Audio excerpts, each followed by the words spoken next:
Hello everyone, Daniel from Dram Talk here. Just wanted to jump in at the top of this episode. First of all, we hope everyone's doing okay. We know a lot of people here in Australia have recently entered into quite an extensive lockdown, so I hope you're all managing fine and we can provide some modicum of entertainment for you. Just wanted to apologise about my audio quality. I know it hasn't been great, primarily because Brad is up in Sydney and I'm in Canberra, so we have had to record remotely through Zoom. But now that I've got my hands on my podcasting equipment, which has been stuck up in Sydney, hopefully after this episode here, you should get some decent quality audio from both of us. I don't know for the life of me what I was wearing or had on me during this recording, but it did make this constant jingling sound that hopefully isn't too distracting. I tried to reduce it as much as I could, but from here on out, the audio quality should be back up to our usual high standards. As for the actual content of the pod, I can only promise so much. We'll try our best. I'll also probably jump back in with a couple of little asides, mainly just because we recorded this back in kind of mid-July. It's end of August now. Anyway, I'll just come in with little updates just to make sure all of the content of this episode matches up with what people may have seen on our socials. Anyway, thanks for listening. Hope you enjoy this episode.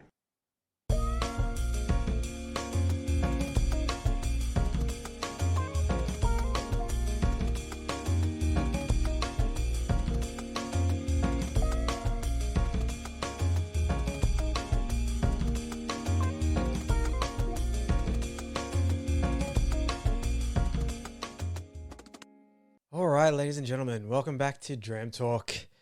A bit of an unorthodox episode here.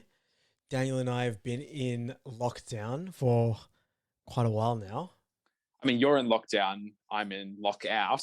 Yeah, you're just not able to come, which is very unfortunate. Stuck in ACT. Stuck in the ACT, and I'm here in New South Wales. Yeah. I mean, not that I'd go anywhere. It's just the fact that I can't go anywhere. You told me I can't go anywhere. That's an issue. I mean, automatically want to rebel. Yeah, automatically like, no, I want to go. I didn't have any plans, but now I want to go. Yeah. I think what's more frustrating is we've had an almost consistent flow of whiskey coming in, either for yourself or for myself, and we can't share that with each other. Yeah, that's been one of the biggest issues. I would say second to the fact that I've had whiskey delivered to my postal address in Sydney, so I can't even access some of the whiskey that I've ordered. Yeah, that's been horrible, brutal. And even for me, like, I can't go get it because I can't leave my house. So Total nightmare. Yeah, there's just a whiskey bottle sitting there waiting to be drank, and unfortunately, it won't be for quite a while. Yeah, but we did have a decent deal on Laphroaig quarter cask at the local Dan Murphy's here, so managed to score one of them for about $90, which is a really good price considering it usually sits around the $140 mark. So cheering with that, and that's what I'm drinking tonight. Yeah, that was pretty ridiculous. I unfortunately didn't go and grab a bottle. Because you can't leave. Because I can't leave. No, unfortunately, I mean, or fortunately, depending how you look at it. I mean, Dan's is considered essential. Yep. So that's fine. So our liquor stores are essential. But hey, yeah, I just didn't go out and grab a bottle. I think I've got quite a lot of whiskey to work my way through anyway. Yep. So at the moment, I've got a bit of Elijah Craig small batch in the glass. Felt a bit bourbony tonight. Oh, very nice, very nice. So what is our episode tonight, Brad? I think we're going to kind of work through a couple of segment ideas. Since this is our isolation episode, we've had a lot of time to contemplate things we can do on the pod. Yeah. And even as well, maybe it's like a bit of a behind the curtains for some of you guys. If you can kind of get an idea of what Daniel and I talk about when we're trying to figure out what's going into an episode, or what are we going to talk about for an hour or 2 hours? What are we talking about? That's one of the things we've noticed. We'd usually brainstorm prior to recording, just to have some kind of structure so the episode isn't a total mess.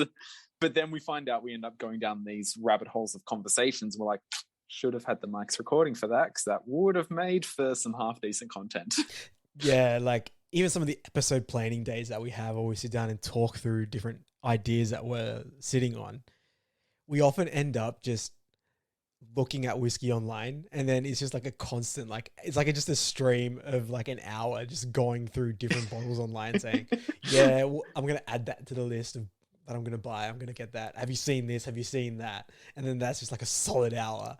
You know what I mean? And then, like you said, we kind of just tangent from there. Then it's just a rabbit hole that you probably never come out of. It's like it's led to some pretty interesting conversations, but then at the same time, then we finish it, and we're like, I should have recorded that. Yep. And that's kind of what sparked a lot of these segment ideas, because as we'll go into shortly, a lot of it's just conversations about our experiences with whiskey, what we'd like to see from certain distilleries, what we agree with and what we don't agree with. And we're like, these actually make for decent ongoing topics that we could build upon segment throughout our episodes that I guess would expand our ideas and conceptions of what whiskey is, because I feel like when we started with it, it was a very narrow view of the rules that govern Scotch, and a lot of that doesn't necessarily apply to other distilleries around the world. So you can see some really interesting things going on in a whole bunch of places, and we're just like, this is cool. And that kind of sparks an idea that like we'd love to see something like this happen in one of our favorite distilleries, whether that be something like Oban or Lagavulin. So I think, if anything, that might segue us into our first segment, which you brought up, Brad. So I don't know if you want to introduce it. Yeah, this, I guess, an idea that I've been mulling over. This is probably the infancy of it. It's not the official segment. It's not the official segment launch day on the pod. You'll get a nice little jingle for that. You get a nice little jingle and sound effects and all the works. So, but yeah, we'll weed out the weakest links as we go through this, and some of these might be dead after the first episode. Some we might come back with a proper jingle and a structure to them. Yeah, but this is an idea that I had. Is probably something like Play Your Drams Right. Going off of that UK show, Play Your Cards Right, where it's presenting like a higher and lower situation, or like something higher or lower. So, for example, I get I'll give you, Daniel, the first one, right? I'll say, look, I got a glass of water, currently sitting at 0 ABV, and I got Elijah Craig, yep. Higher or lower ABV lower. than the water. Higher. Yeah, right? So then he's like, all right, cool. Elijah Craig sitting at 47% is the Glendronach Batch 9. Do I not get a higher or cool lower ding for getting the question right? Again, this is the infancy, Daniel. Okay, we're still weeding this out. Proper sound effects. Ooh, Glendronach Batch 9. I'm going to say that's higher. Yeah, well, I was going to add the cast strength in there. Then I thought, if I say cast strength, it's obviously going to be higher. Yeah. So then, then I'd say, ding, correct. That is at 59.4%. Okay. I'm going to spitball an idea out here. And I know it's pretty difficult when we're, separate and virtually recording. But to add another element to this game, how about I'll bring my bottles to the table. Yeah. When I do my version of it to you, you bring your ones to me. For everyone I get right, I get a dram of your whiskey. For everyone you get right of mine, you get a dram of my whiskey. Yeah, that works. That's mainly because I want to drink that Glendronach again. I was going to say, we're trying to add a false jeopardy here where it's not even something that I'd be worried about, because I'd just share it with you anyway if you wanted some. Yeah. it's like a false jeopardy. But yeah, that's fine. That's a good idea as well. I'm happy with that. And even before we go into the next ideas, when I was going through the cupboard today, because I don't have a nice shelf like Daniel, mine's all crammed in a cupboard in the kitchen. I was going through, and then I just saw the 2 Taliskers, and the 15 was facing the other way and the 8 was facing forward. Yep. And I was just like, do I have 2 bottles of the 8? And I was like, oh, wait, no, it's just the 15. It's just the 15. I was like, oh, it's just the 15. And a part of me as well felt a little disgusted that I was disappointed that was the 15.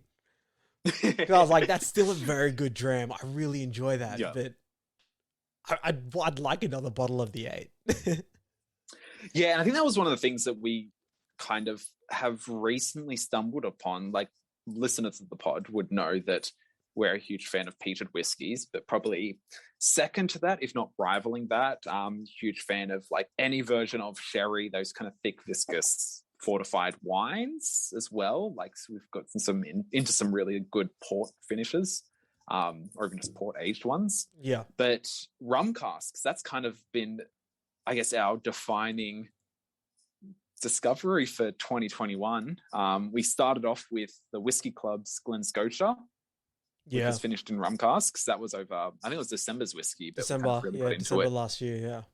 Yeah, but I know I was enjoying that all throughout summer. And then, Talisker brought out for the 2020 release, they brought out their 8-year-old finished in rum casks. And, I mean, like, we're recording this kind of mid to late July, so I know we're looking forward to the Westwood release for the Whisky Club, which is coming out in August, and that's going to be a rum cask finish too. So being kind of end of August now, the Westwood rum cask has actually arrived. I've got my hands on mine and have already tried it. I believe Brad still needs to collect his. I don't know if he's been able to get his hands on that, but stay tuned because we will be releasing that episode shortly. Yeah, slight deviation there, but rum casks are kind of where we're at this year. Yeah, it's been a pretty pleasant surprise. Like, even from my end, like, looking back onto that Glen Scotia, like, that really blew me away. And I know it had the same reaction for you. And even to this day, like, we were surprised at how long that was still available for purchase, right? Because it was something that I was struggling to understand because of how good that whiskey was in terms of its uniqueness and the profile that it carried. Yeah. And looking at it now, I'm disappointed in myself that I didn't go and grab another one. But I've been nursing the bottle. I've been, little nip there and a little nip there. It's not been consistent pours from the bottle. I've been making sure all bottles in the cupboard get a bit of love here and there. And like, although when you started on that one, wasn't that when you first got your Denver and Liley glass and you were kind of accustomed to measurements, so you were probably pouring like 50 to 60 mil. That was beginner mistakes there. That was just horrible. That was horrible. I had the Denver and Liley glass, I pour a dram, and I'm just thinking in my mind, I mean, I don't design glasses, so I don't know, but in my mind I was like, okay, where this kind of bends, I assume that would mean 30 mils. So, yeah, cool. That's kind of what we do with the Glencairn. We pour it up to kind of the largest bend of the glass. Yeah, so I thought, yeah, sure. Should be the same principle. And pour it. Looking at the dram, I thought, it's kind of a lot more surface area than a Glencairn. So I'm already second guessing what I've done. And then when you pour it into the Glencairn and I look at it, I'm like, hey, this is over the bulb. So I was like, Jesus Christ, I've been having some very heavy drams. I mean, I'm not complaining. I'm not complaining at all. But, I think for the health of my whiskey collection, my whiskey stash, I think that needed to be controlled and reined in. But yeah, rum casks, all for it. If more distilleries could go out and do that, that would be great. Because I'm really enjoying it. Yeah, and I think one of the things I really enjoyed the most about that was probably, I mean, we had a really warm summer, and I know other places around the world, especially this year, have had some pretty big heat waves. Personally, for me, like, while I can drink peated whiskey anytime, it really is kind of has its biggest time in the sun during winter when it's colder and you get that kind of smoky, warming feeling. And it's just like kind of the perfect accompaniment to the colder weather. It's a little bit trickier to kind of enjoy as thoroughly when it's like a 30 to 40 degree day and you're, sweating your ass off outside to properly enjoy a whiskey that tastes like smoke. Yeah, for sure. And I mean, going back to lockdown, For us, it's still winter. It's still winter, right? Yeah. Yeah. I didn't even know anymore. Like, what time of day is it? So pretty much perfect time to like crack into all those peated drams. And thank God, like before this bloody lockdown happened, I got another bottle of Oogdal. So I just cracked that the other day, and oh man, have I missed that? You know, that was so good. Forgot how good that was. Yeah, I mean, there is probably nothing more enjoyable, especially on like a cold, like in Canberra here, we've had some quite wet, rainy, stormy, windy nights, and to have this quarter cask is just been a real treat. And then rum casks do kind of the exact correlation of that during summer. You get these really juicy, sweet, tropical, sandy beach kind of vibes, and it's just a perfect accompaniment to those warmer weathers. Not to say we don't enjoy them in winter too. Like I know I've had that Glen Scotia a couple of times, and as well as Talisker that you brought over. That was good. That was good. Can't wait for lockdown to be over to get back up and try that again. Yeah, that was really good. That when I came down to Canberra and we were just drinking in the lobby. That was great. Yeah. That was great. Good times. Yeah, that Talisker is pretty ridiculous, hey? So we've mentioned it before, I'm pretty sure, on the pod, that if you're unsure of what to jump on in the 2020 Diageo releases, then that Talisker 8 rum cask is definitely one. Yeah, definitely one to go for. I mean, if you want to go for it's the only one we tried of it though. That's true. That's also true, but it's also very, very good. And I'm just even basing it off of the 2019s that we've tried. Like that's it. It's even a standout amongst those, right? So it's very good. Like that Talisker 15 was that was a really strong whiskey that we really got behind. Yeah. And even for me, like the Talisker 8 probably sits above that. You know what I mean? It's just something different, really good. Yeah. I mean, like, we're not here to review the Talisker, especially because I can't drink it. You know, yeah. I mean, I can, but I won't. You can. I can, but I won't. Yeah, so, okay. What's another segment idea we can have? Okay, we've been talking about kind of cask experimentations. So let's go on to, let's call it fantasy drams. Yeah. So let's pick a distillery. Yeah. We'll probably start off with one of our all-time favorites. Yeah. And then talk about what we think, what we would like in our wildest dreams, what we would like that distillery to do. Do you have something in mind? I definitely want Oban to do something. Probably shouldn't have led that way. I'd pick Oban as my distillery. Yep. I obviously want them to do something. I think ideally for me, I'd love to see Oban that has a bit more peat. Yeah. Because Oban is lightly peated, right? So I'd like to see a bit more of that. Yeah, very lightly peated. Yeah. I mean, if we're talking kind of relatives, I would say Isla's, you're looking at more of the heavily peated range from that like 30 ppms to 40, depending on what ones you're looking at. And then you can go up to like the Octomores, which are in the above 100 into the 200 ranges. But then we'll go to like the islands where you've got like Talisker and Highland Park. They're kind of light to medium peat. I think they're usually sitting around the 15 to 20. Yeah. Yeah. And even like segueing from that, like Highland Park is a distillery that I've really overlooked, you know, and I feel a bit dirty for that. Like, I feel bad that I've done that, you know, and I'm really enjoying the Vorfather at the moment.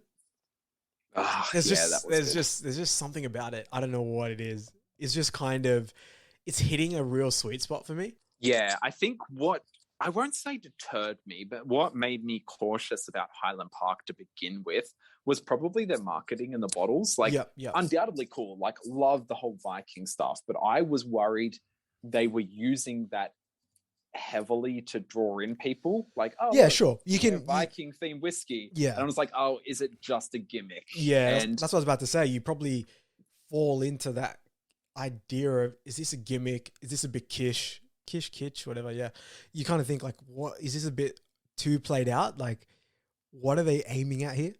But yeah, it's bloody good whiskey, hey. It is like Yeah. really thoroughly enjoyed it, and am super keen to get my hands on a few more bottles from there. But as for what I would love to see, I mean, like, probably it's really hard to put it down, but if I had a favorite distillery, or at least kind of the biggest Lagavulin, nostalgic obviously, right? one, would probably be Lagavulin. Yeah. And like, I know a lot more plays into it with regards to marketing and being under Diageo. I would love their 16-year-old to be natural color, as well as being non-chill filtered. Like, seeing it seeing like a 16-year-old, even just like at that round 46%, that would be a treat. Yeah, that'd be pretty good. I mean, I really do love Lager 16. My bottle's on its last legs. But yeah, that's actually a pretty good shout. Like, I'd like to see that as well. I think as well, like, going back to my one, Oban as well, I'd love to see an Oban that's single cask matured in just sherry. Like, I think that could be pretty spectacular. Yeah. And even that, I'd just like to see more from Oban, because I want more Oban. Like, I just want more. You are very limited with your options. You've got what, the 14 Yep. Little Bay. Little Bay, you got Distillers? the distillers. They have a distillery exclusive, like a cellar door exclusive, which, I mean, unfortunately, I can't get to because of the lockdown. Not because like a plane ticket to Scotland's expensive, but because of the lockdown. You'd be there right now. Yeah. And then you got the 21, if you can find that. Which, because the 21 was part of the 2018 Diageo releases. So, I mean, if you can find that, I mean, it hasn't been too hard to find here in Australia. I don't know how hard it is to find globally, but yeah, you have those as well. So, but of course, that 21-year-old isn't exactly affordable for everyone, or it's not something that I'd go out and buy without an occasion, I guess. So, would I buy it again? Probably, and that's just because I know how good it is, right? So, right, yeah, I'd buy it again because of that. If I didn't know. I mean, that's the thing. Would I buy another whiskey at that price range? I'd have to really love it. I'd have to really love the brand behind it. You know, for me to take that leap. But yeah, I don't know. Do you have any other ones in your mind? Do you have any ideas? Probably take a little bit more time to digest that. We'll probably come up with anything else we can think of in a future segment if we do this in another episode. But I actually have a game. And I guess this is like similar to your game. Well, not similar to your game, but I will come to you with the options. I'm going to call this Whisky Roulette. Okay, yep. Probably come up with a better name. Now, I'm going to give you 3 whiskeys and then 3 options, and you have to assign a whiskey to each of these options. So we'll take your Oban 21, your Glendronach Batch 9. Yep. And since we've been talking about it as well, the Talisker 8. So you got these 3 whiskeys, and now you have to choose which one you're going to mix with Coke, which one you're going to use in cooking. You can choose how you want to use it. That way you can decide which whiskey to use. But let's say a sauce for a steak or a sauce for a dessert. Okay. Yep. Depending on what flavor you think, whether it's more savory or sweet. And then one you just have to pour straight out. I think we're breaking up. I think the connection's coming down. I don't want to play this game. I can hear you. I know you hear me. Yeah, that's a pretty. Oh God. I'd say. I'll say Oban 21 with Coke. Yep. So at least I'm still consuming it. Like, I'm still drinking it. For a sauce, I'd probably use the Glendronach. Yeah. I think that would probably be give a bit more. It'd probably be good. I'd say for a dessert. So I'd say that on ice cream would probably be pretty good. Then, just because of how thick it is, how viscous it is, I think that'd be pretty good. And then, of course, unfortunately, the task is getting poured out. Tough choice. Good news is you got all those answers correct. Yeah. And your prize, you actually have to go and do that now. Well, that's not happening. What is happening is I will pour a dram of the Glendronach. Sounds good. that can good happen. consolation prize. I'm okay. That will happen. All right. I'd say I'd do that to you, but I don't even know what whiskeys I'd pick from you to do that, because your collection has grown pretty quickly. You've got some pretty good stuff recently. I mean, the most recent purchase for you was that Overeem, right? I think. Yeah, so that was kind of an interesting one, and I'm really keen to get onto. And I guess for the listeners, so they can know what we're talking about, there is a Facebook group called Whisky Lovers Australia, and they're also they're run by the same people who run a whiskey, I don't know what you call it, a retailer called the Whiskey List. Yeah. And so they were working with a Australian distillery, Overeem, which is down in Tasmania. And some of our listeners may have seen the post we did on Instagram a couple of days ago, maybe a week or two ago now, about this one. It's called Flock Shots. So what it is when the Overeem single malt, when it's diluted with like the Tasmanian water for bottling, there's natural occurring compounds that fall out of the solution that usually makes the whiskey appear cloudy. And this kind of like, as it falls down and settles at the bottom, that's called flocculation. I'll pronounce that right. I'm pretty sure that's what it's called. Is that a real word? I don't know. Are any words real? All words are made up.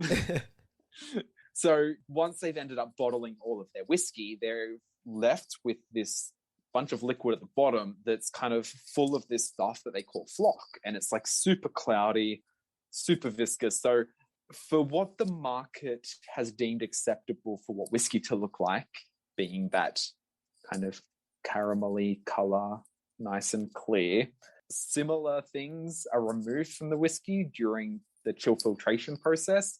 I don't know if it's exactly the same compounds, but, could be, could not be. I'm not 100% sure. I'm not a distiller. But anyway, so what normally happens is this leftover spirit that's kind of full of this stuff called flock was usually given to like the distillers and the friends, and they were taken home and just sat on the shelf. But the Whiskey List were kind of like, the way I imagine it, they were doing a tour of the distillery. They saw a whole bunch of this stuff sitting in the vats and like, you know what?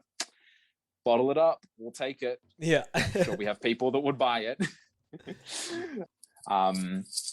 Decided to get it. And that is one of the ones that got delivered to Sydney, and I have not yet got to try it. And I'll probably try and take some photos of the flock inside it. It's kind of like this really cloudy, swirling mixture inside the whiskey. So really interested to know what that tastes like. Yeah, me too. I'm super keen to try that. I really can't wait for it. Like, even for me, like, far out, I don't even know what the most recent bottle I bought was. Oh, the Archie Rose Port. So that's a local distillery for us here in Australia. Well, for me in Sydney. Not for you anymore. They've won quite a few awards, and bloody good, right? That'll be on a future episode because unfortunately can't get that whiskey to Daniel. So yeah, we very hard to talk about whiskey when only one of us is drinking it. Yep, goddamn COVID. Yeah, so stay tuned for that one. It'll be a treat. But I think what I'm finding as well is diving a little more into Australian whiskey, which I'm very happy doing. Mm-hmm. I'm really enjoying it. And I guess coming from our humble beginnings where we were really all just about Scotch and trying to understand that and better understand the world that it's in, I think going into Australian whiskey, I'm really seeing some really innovative stuff. And of course, that's coupled with the fact that our laws are a bit more lax. Our regulations are a bit more lax when it comes to what can and can't be classified as whiskey, right? So that helps. Yeah, and I think like anywhere, a lot of that is country region dependent. For example, I think we've spoken about it previously, where temperature plays a big part in the aging of whiskey. So for Australian whiskey, if I'm not mistaken, I think 2 years is the minimum aging process. Yeah, I'm pretty sure it's 2. But yeah, that's one of the big differences, and that's what we usually see. We're looking at bottles released from Australian distillers. I would say majority of them, if not close to all of them, are all non-age statements, mainly because they might still be aware that, seeing an age on a bottle does place some kind of value in people's minds. So it doesn't detract from the quality of the whiskey. So I think that's why we see a lot of Australian bottles that just don't have ages, because there is this conception that, especially when you're looking at Scotch whiskey, where kind of the standard age, you're looking at like 10 to 12 years, and anything under that can be, we don't normally see that. It's not until recently that we've seen stuff come out that's younger, like with the Lagavulin 8 and then the Ardbeg 5. Yeah, no, that's very true. Like when you look at it, you're thinking, oh man, some pretty young whiskey is probably not going to be good. But I mean, even to this day, you still find that like a common, I guess, characteristic that people still quantify whiskey by, or I guess judge whiskey by. They kind of look at it and go, oh, it's pretty young, it mustn't be good. Yeah, and that's not to say that aging doesn't have an actual impact on the whiskey. It's just maybe not as important as people seem to think it is.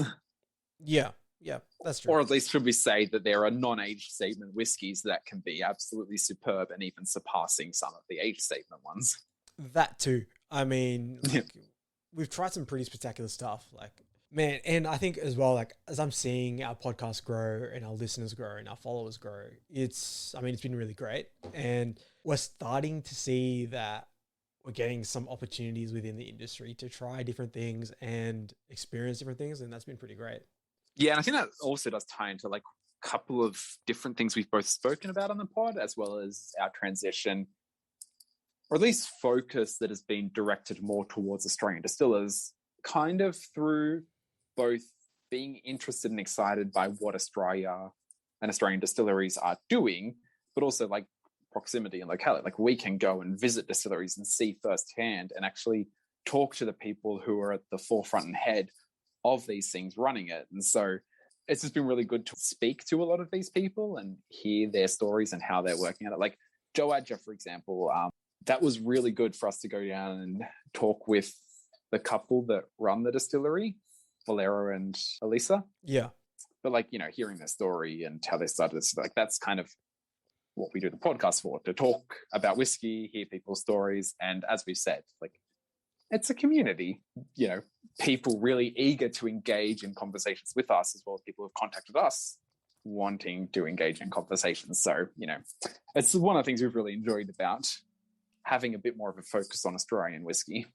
Yeah, it's been really rewarding and really great to meet these different people, understand what got them there or why they've opened a distillery, because I mean, that's still a dream for me to own a distillery. Yeah. Like that's probably far-fetched, but I'd love to either own one or make whiskey at some point in my life. I'd love to give that a go. Something I want to do. I guess we'll state it now. It'll be a long-standing goal of the pod to get a barrel. Yeah. I think that'll be the first step. Yeah, that'll be the first step. Yeah. And I mean, I guess our podcast planning days don't really end without us talking about whiskey we've got our eyes on, anything that's caught our eye in the world of whiskey. I mean, so anything that's caught your eye currently at the moment? Yeah, the problem is too many things have caught my eye. Yeah, and I've noticed. As you said, like I've noticed. have bought a couple, like haven't bought too much. I just feel like I've mainly been talking about a lot of the things I wanted to buy. Yeah, and plan on buying. Something like aside from what we mentioned at probably the top of the pod, you know, that Westwood rum cask coming out. So super keen to get onto that. I went to a liquor store down here in Canberra. It's kind of a store. They're in like a warehouse, and they had like tasting options for some of the whiskeys. Okay. So you couldn't try all of them, but a lot of them, a bottle or two were open, and they were just like offering me samples of them. And so just from Westwood, I got to try their stout cask, which I thought was really good, as well as the sourdough cask. So that was kind of like an interesting experiment they did. I don't think it had the same kind of texture as the stout and their standard release have, but it was still really, like, it was good, unlike anything I'd ever tasted. So I feel like I'd have to have like a proper full dram of it to properly digest. Like you're saying, it's probably one that requires a bit of sit down and revisit. Yeah, Westwood is one that has caught my eye recently, and as you were saying, Highland Park. So I am really keen to get some more from there. They've got their light and dark release, which is, I think they're 19 years they're aged, right? 17. 17, yeah. Yep. So pretty keen to get onto those. Yeah, me too. Me too. The Highland Park Dark at the moment is kind of my grail bottle at the moment, I guess. Something that I'm really wanting to purchase. I mean, we've seen them in person, so I know how great the packaging looks. Yeah. I'm not just going off of images online. Unfortunately, we didn't get to try them, but I'm very, very keen to get my hands on that bottle. Yeah. And I think the last one was probably, well, not the last one, but the last one worth a mention without having this pod drag on for like 5 hours. Yeah. Would be the Scotch Malt Whisky Society's newest bottle that's coming out in August. Yep. So it's going to be their first Australian whiskey called Jacaranda Jam. So, very, very intrigued by that. Yeah, me too. Me too. Oh, God. I'm like, honestly, that might be what breaks the camel's back on me joining the Scotch Malt Whisky Society. Yep, it most definitely is. So it turns out we both did. I'm not complaining though. I've been mulling it over for so long. It's just been brutal. I'm like, do I do it? Do I do it? Do I do it? Do I do it? And I think this is probably going to be what breaks that finally. I'm sure we have quite a few listeners who are a member. So I think our reason for not being members of it isn't to the fact that we aren't sure about it. Like, we definitely want to be members. I think it comes more down to the fact of like, what can we afford? Yeah, it's more just I keep buying other whiskey. So then it's just like, yeah. But then when it comes down to it, I'm like, do I do it? And I'm like, nah, I'll probably just buy something else. Yeah, I think that's probably a more accurate way to say it. Like, it's usually every month I'm like, okay, what have I allocated for whiskey? Oh, God damn it, I've almost surpassed that already. Yeah, that's kind of what's been happening at the moment. But this Archie Rose is something that is probably going to push me over the edge. I really have enjoyed everything I've tried from Archie Rose. I mean, it's not a lot, but it's been very good. Oh, yeah, just to elaborate for anyone who missed that, like this Jacaranda Jam, it's from Archie Rose Distillery. I'm pretty sure it is. Allegedly. So yeah, it's something I'm really looking forward to, and I feel like I probably won't be happy unless it's in my collection. Yeah. And even saying that, like, we're not people that purchase whiskey and don't consume it. Like, I think every bottle I have is opened. So, I mean, I'm gonna open it. I'm not gonna save it just because the status that that bottle will hold as the first Australian bottling for the Scotch Malt Whisky Society. Yeah. Like, sure, that means a lot, but to me, I want to know what that tastes like. He does. Pretty much opened it as soon as it arrived. Yeah, I mean, it's all about experience in the whiskey. And I don't want to criticize people who do like to collect. Oh, no, for sure. Like, everyone, like, to each their own, you know? And, yeah, like, if I had more money to allocate to whiskey, I'd probably buy 2 of every bottle and keep one. I think that's the key part of it. It's like, I wouldn't hold on to a bottle unless I had another identical bottle already open. Yeah, for sure. Exactly. So, yeah, you know, if I allocated more money to whiskey and I spent more money on whiskey, then, hey, I'd buy 2 of everything, keep one, and consume one. Yeah. But alas, I do not do that. So, unfortunately, I don't do that. But what about you, Brad? What other bottles do you have on your radar? Yeah, funnily enough, I mean, 2 of what you've mentioned are what has been on my radar. They've been the 2 main things that I've been keeping my eyes out for. Even just before I delve into what I've been looking at. Like, I mentioned that to you like last week or so, saying that I think something's going to happen with an Aussie whiskey in the Scotch Malt Whisky Society. Yeah. I've got a feeling something's going to happen. And then it happened, right? So, now, this might be pretty obvious now, considering it was actually released. And they've actually confirmed that Jacaranda Jam is from Archie Rose. But back when we recorded this, it was only just after the announcement that the Scotch Malt Whisky Society were doing an Aussie whiskey bottle. And it was alluded to through their Insta story that Archie Rose was involved. So it was actually a bit before this that Brad made his premonition. And even like something that we discussed before we started recording today, because we were just talking and then we thought, oh, we should probably just record. Like, why not? Yeah. we're kind of at this moment. It's like this really weird time right now where it's this past 2 months, like condensed, right? You're kind of looking at our whiskey expenditure going through the roof. Like we're just spending more on whiskey in this like 2 month period where it's like every distillery decided to release things at the same time, or the different clubs are all thought, let's all release these really interesting bottles at the same time. And it's just like, yeah, something new, something kind of limited. And yeah, and it's just been bloody hell. Like, why can't you guys spread this out over the year, coordinate between yourselves, instead of just picking these 2 months right now where everything has just been condensed into, oh man. And then I'm just seeing like, God, we're just spending so much on whiskey just because of it. Yeah. And even if it's not like a special or limited release, it's something great we've had our eye on, like the quarter cask that's dropped down by like $50. Yeah. And again, like that's a huge discount. You're not going to not jump at that. Yeah. But yeah, for me though, like what else has caught my eye?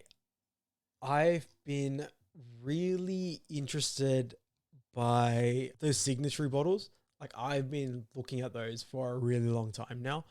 The thing with me is with those, I just don't know which one to jump on, because there's like, it's into that same boat again. There's just so much that I'd want.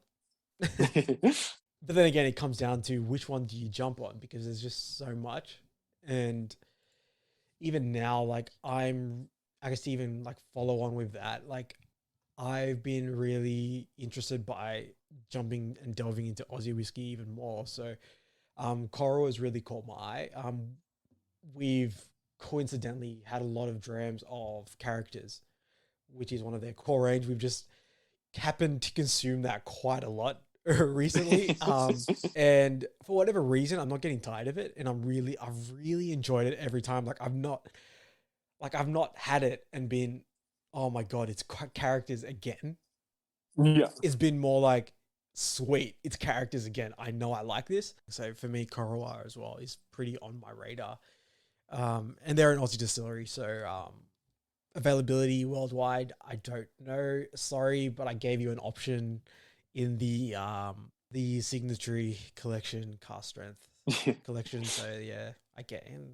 Yeah, if you want to use my preferences as a buying guide, then no, but on Corolla, I have tried their single cask French port. Yeah, you did. That is true. Yeah, that was so that's one of their ones that's peated. I would say, like, I think they said it's slightly peated, but I think it's a little bit more than slightly. Like, it's definitely got a peated kick to it that the moment I tried it, I was like, oh, goddamn, this is good. It's now another one that I really want to buy. Yeah, but I wonder with that as well, like, was some of that, I guess, heat that you were experiencing probably from the ABV as well? Like, because it was cask strength, wasn't so wasn't much it? the heat. It was, it was 6. I don't know the ABV of it. No, but there was definitely a very distinguishable peated note. Right. Yeah, man, like I said, there's just so much good whiskey out right now that it's like, where do you turn to? Yeah. It's like, what do you spend your money on at the moment? And I think the challenge that we face as well with the whole podcast and everything is we have the idea, or I guess the propensity to explore. Yeah. Like that's what we want to do. We want to keep exploring and trying different things. So it's not always about settling on a type of whiskey that we enjoy. It's about seeing what's new and seeing what's out there. Mm-hmm. So then that's been a challenge as well. When, like even for myself, like when I bought that bottle of Oogdal, I felt a bit guilty. It's like, like it's Oogdal, like we've already tried that. But then at the same time, it's like, it's Oogdal. Like, come on, like you have to buy Oogdal. So I don't know. It was a weird feeling buying something that we'd already reviewed or already talked about instead of purchasing something that could contribute to the pod in another way. Yeah, and along those lines, I think it's the same thing when it comes to any kind of special release, or not even a special release, but like take the Whisky Club, for example. Like there are some releases that we both have very similar interests and similar palates or preferences when it comes to whiskey. So when they release one that we're interested in, like this Westwood, for example, we're both going to buy a bottle. Yeah. But that's one that if I didn't, I could potentially buy another bottle, but I also really want this bottle. So I think that's the kind of, I won't say dilemma, but at least balancing act we face with being two people who live in separate households. Yeah, that's definitely been the challenge as well, where it's, oh man, I know Daniel's going to buy this, but I also really want it. So, and I mean, in our current situation, it's worked out to some extent where we haven't been able to get drams to each other. Right, yeah, so that's probably all we'll leave it at. I mean, and then we can just go off air and discuss a bit further. Any other ideas we have? I don't know if anyone wants to listen to you and I ramble for another, 2 hours or so. Yeah, long pauses, some clicks while we send each other a link of a bottle we found, and then commentary on it. Yeah, I don't think the people want to hear that. So, as always, head to our socials at Dram Talk Podcast on Instagram or wherever you get your podcasts as well. If you could leave us a rating, that would be really great. If you give us 5 stars, it's good for the earth. You care about the earth, don't you? Yeah. Yeah, ladies and gentlemen, that's all. Or you can reach us at dramtalk.au@gmail.com. We love getting kind of notes, commentary, feedback from you guys, and hopefully we'll receive enough to have a segment on kind of listener comments. We'll kind of address some of the main points that were brought up. I guess we'll put out an expression of interest now for anyone to reach out to us and, let us know what you're drinking, anything you've kind of recently discovered or think we should get onto. We just love to hear from you guys. Yeah, you see that? That's what happens when you don't have a script. All right, so I promise that's the end now. Ladies and gentlemen, thanks for listening.